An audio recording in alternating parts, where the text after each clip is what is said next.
Building bands from scratch requires some patience and conviction, not just from the manager and the band's point of view, and from the agent. One of the time-honored ways to build the band's audience is by taking support slots and putting a great band in front of as many people as possible. You guys, I looked at your Polestar history, and you guys did lots of support slots early on, starting in about 2008.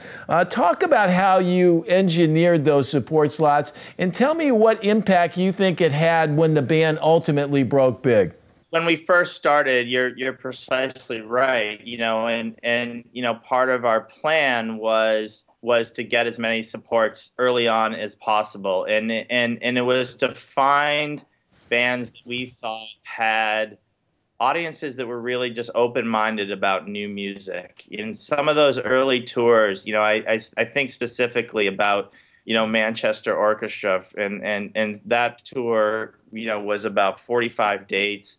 And it was right at the beginning of Fun's start, and we got very lucky in terms of there was a relationship from artist to artist, which trumps all. And I don't know if you've ever had those conversations yet, but sometimes agents can talk to agents about support, and sometimes managers can talk to managers about support. But sometimes, and a lot of times, it comes down to an artist knows an artist.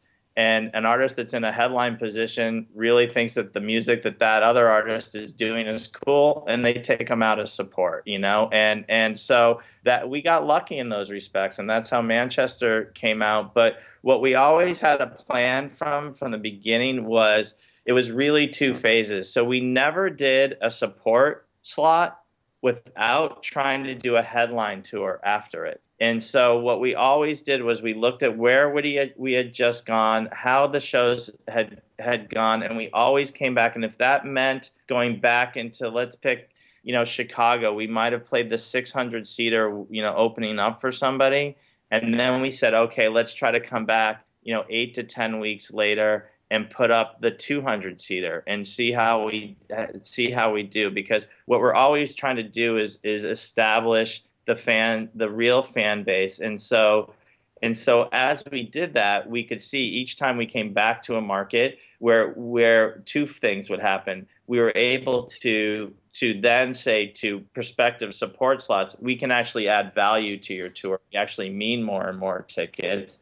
And then every time we came back and did our headline shows, we saw it grow and grow and grow. And then ultimately to the success of the band, from the very start of the launch of the second record, we knew we had a real fan base, because when they finished the touring cycle on their first album, they were selling out 1,000-seat clubs in a majority of markets in the United States. And that wasn't based on, anything other than a real connection of usually these people seeing the band open up for another artist or word of mouth with friends. And it wasn't about MTV or radio in those early days.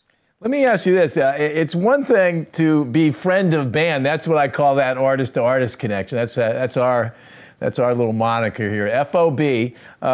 But it's also important to have a great agent. If you're going to build a live business, I think that's key. For you, how important in your mind is having a great agent, and how did you go about selecting the agent for Fun? Having a great agent is absolutely critical. I mean, the understanding the strategy, understanding the right rooms, using the agent that has all those contacts, that knows how to execute on that is so key. And then, for Fun, because of Nate's previous history, I inherited their agent, a guy named Matt Galley. But the reason why I stuck with Matt is because he really knew how to develop things. He had a proven history of doing that, and he also had the patience, because as much as he has some big artists, he also has a lot of developing artists, a lot of artists that were still making $100 a night, and he's willing to do those things because he's that's part of what he does, and he enjoys it. And so I think for me, those are the signs that I'm looking for in an agent, that it isn't just about, well, they're only interested when you can sell out 5,000-seat arenas. That's someone that can really take it ground zero, you know, as far as you possibly want to go.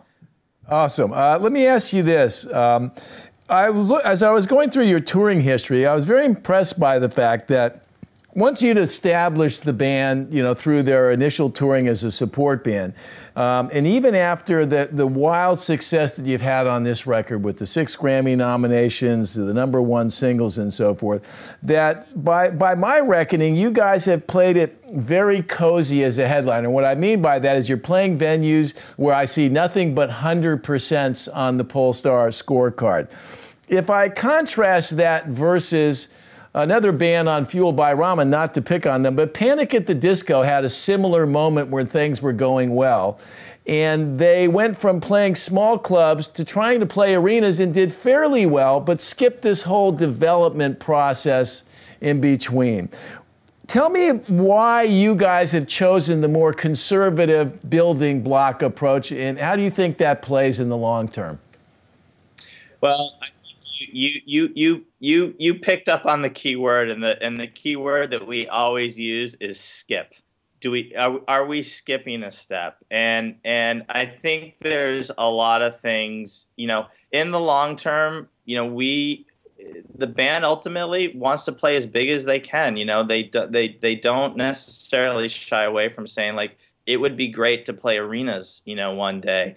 But what they want to do is when they go and play arenas, they want to be able to stay there and do that. And I think the way that we've approached it is to try to develop it at the right time. And there's a couple of things that go into that. There's first is that it's the band's development. So the band has to continue to get better and better as a band as they play into bigger rooms. And so when they play bigger rooms, they actually deliver the show that people come to expect. And then there's also development with the fan base as well, because you also have to start to move your ticket price up within the fan base too, to be able to play those places, because they're expensive places to rent and play. And so, you know, I've witnessed a few too many stories where, you know, a band was a $15 band, and then, you know, a year later, because of one hit song on the radio, they're a $65 band. And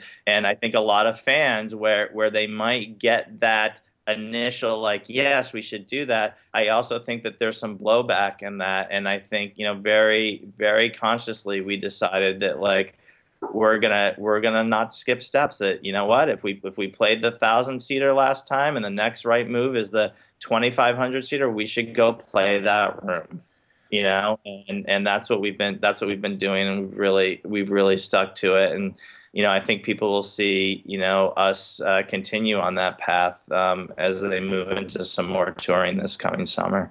I love what you've done there, Dalton, and I just think it's smart, and it does require patience. It does actually require somebody to think that you're going to be back for another day, you know, and that was not to take the piss out of those Panic at the Disco guys.